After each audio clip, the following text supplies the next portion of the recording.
E vamos para mais um bloco do curso de Eletrônica Digital. No último bloco você viu o assunto de registradores. Você viu os tipos de registradores, como ele era classificado, qual era a aplicação desses registradores, na verdade. Você viu que era possível você fazer operações com registradores, armazenamento de dados em geral. Viu que ele pode ser composto por flip-flop D ou flip-flop JK, configurado da forma do flip-flop D, né? E neste bloco aqui, nós vamos iniciar o assunto de contadores. No bloco, em geral, nós vamos ver os contadores síncronos, contadores assíncronos e os geradores de estados pseudo-aleatórios, que você vai entender como funciona. Mas nesta aula aqui em específico, nós vamos fazer uma introdução a esse tema de contadores, onde vamos falar sobre alguns aspectos gerais dos contadores, algumas diferenças e as principais aplicações deste tipo de dispositivo, que também é composto por flip-flops. Beleza? Então, preparado para começar a aula? Então vamos embora. Bom, vamos iniciar falando alguns aspectos gerais sobre os contadores e os geradores de estados, né? Os contadores, como o nome dele já diz, né? Eles contam estados, né? A gente fala no nome estado de saída, ele se refere à situação das saídas dos flip-flops que compõem esse dispositivo.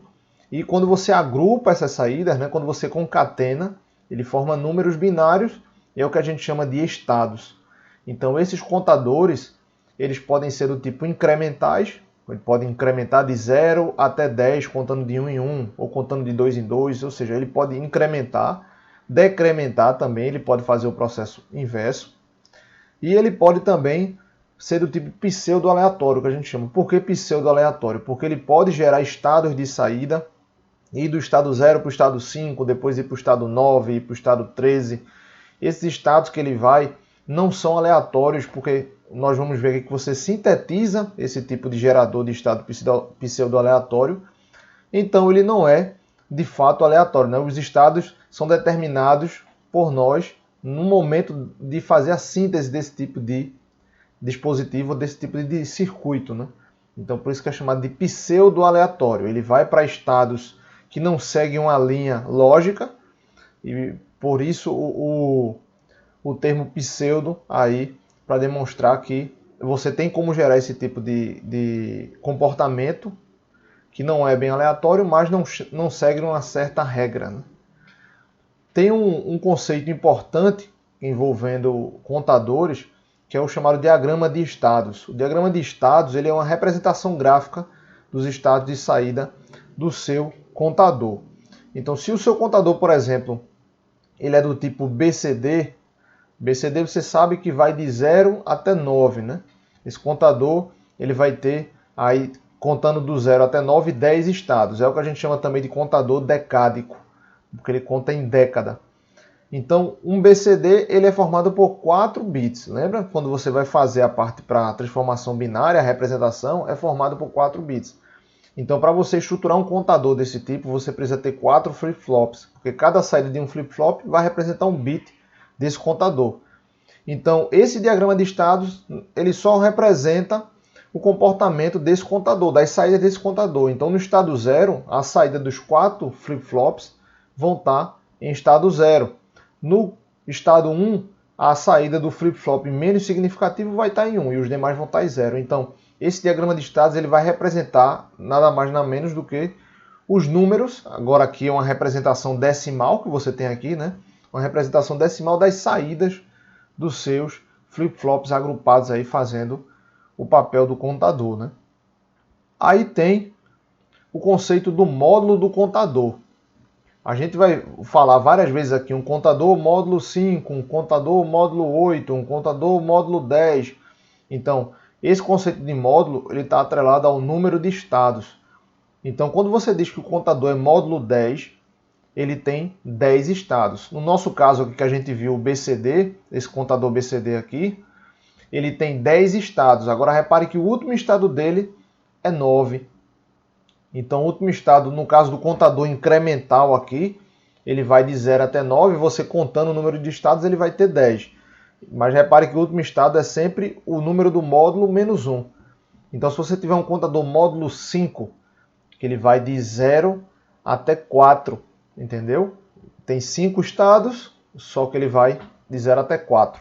Um contador módulo 8, ele vai de 0 até 7. E assim sucessivamente, para você entender como funciona essa noção de módulo, porque a gente vai precisar desse conceito quando for falar de divisão de frequência com contadores, né?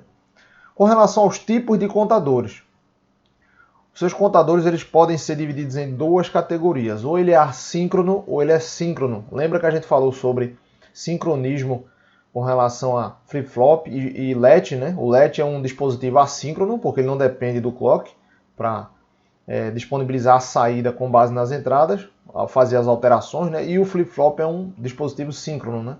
Então, nos contadores que você tem a característica assíncrona, um contador assíncrono, nem todos os flip-flops vão receber o sinal de clock, ou seja, nem todos os flip-flops do seu contador vai estar sincronizado a um clock. Geralmente é apenas o primeiro flip-flop do contador assíncrono é que ele está conectado ao clock. Os demais flip-flops eles vão estar conectados a algumas saídas ou alguns circuitos que vão conectar na entrada do clock desses tipos de flip-flop mais à frente dele. Então, se eu tenho 4 flip-flops, o meu primeiro flip-flop, o menos significativo, ele vai estar conectado a um clock. E os demais não vão estar conectados ao clock na entrada do clock, quando eu digo isso, né?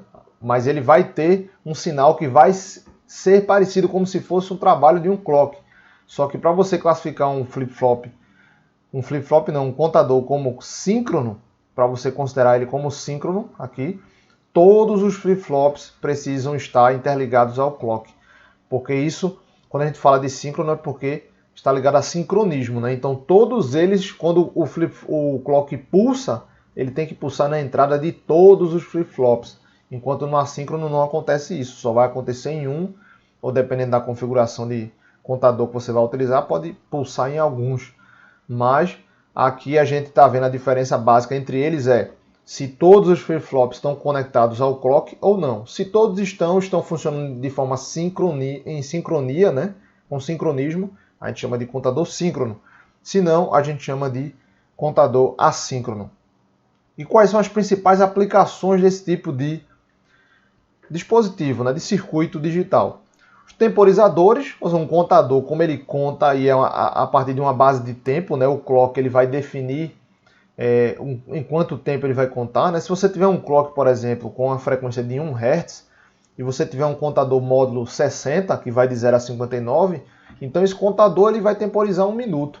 Porque como ele tem um clock de 1 Hz, que é um ciclo por segundo, então a cada pulso vai incrementar 1 nesse contador. E consequentemente ele vai contar de 0 a 59, você vai ter aí módulo 60 e você vai ter a contagem de 1 minuto. Então ele pode ser usado para timers, tanto para timer crescente, né? Ou timer decrescente. Você pode ter essas duas aplicações. Ele pode ser utilizado também como divisor de frequência. Essa é uma aplicação muito importante, porque para você, em vez de você ter várias fontes de clock para diferentes frequências, geralmente num sistema digital você tem uma fonte que a gente chama de master clock, que é o clock mestre, e desse clock são derivados os demais clocks em frequências mais baixas. Esse master clock ele vai ter uma frequência mais alta, é como se fosse o seu computador, por exemplo, ou algum dispositivo digital, seu celular, ele tem aquela frequência master que seria a maior, e as demais que os dispositivos trabalham ali internamente, porque vai ter dispositivo que trabalha numa frequência mais alta, um dispositivo que trabalha numa frequência mais baixa, vai depender do tipo de dispositivo, ele vai ter uma frequência menor, então deriva. E como é que é feita essa derivação? Essa derivação geralmente é feita utilizando contadores que fazem esse processo de divisão de frequência, e a gente vai ver aqui como, mais à frente, como é feito esse processo de divisão, e você vai entender que alguns dispositivos eles fazem essa divisão e outros dispositivos eles podem ter outras fontes de clock, mas na maioria das vezes ele vai ter essa divisão através de contadores. E também tem a parte de máquinas de estados finitas. Esse assunto ele foge um pouco do escopo, não é o foco desse curso, ele possa ser que seja acrescentado futuramente neste curso algum módulo falando sobre máquinas de estados, mas ele ficaria como um assunto de um estágio mais avançado, ou algum assunto relacionado a sistemas digitais, porque máquinas de estados ele envolve essa noção de contadores, só que é mais aplicações mais para sistemas mais complexos, sistemas digitais de fato. Aqui, como a gente em eletrônica digital geralmente se aborda o básico da eletrônica digital, o máquina de estado seria como se fosse uma classificação plus para sistemas digitais, por exemplo. Se você paga alguma disciplina na sua faculdade, no seu curso técnico, enfim, você provavelmente deve ter essa divisão ou não. Em algumas faculdades, por exemplo, a minha que eu me formei, a parte de máquina de estados era dada na disciplina que a gente chamava na época de técnicas digitais, e eletrônica digital aí já era outra aplicação, mas técnicas digitais a gente via a parte de máquinas de estados. Em outras universidades você vai ver que não vê a parte de máquinas de estados na parte de eletrônica digital, que é uma cadeira mais básica, mas vê na parte de sistemas digitais, por exemplo, ou alguma disciplina parecida, onde envolve sistemas mais complexos.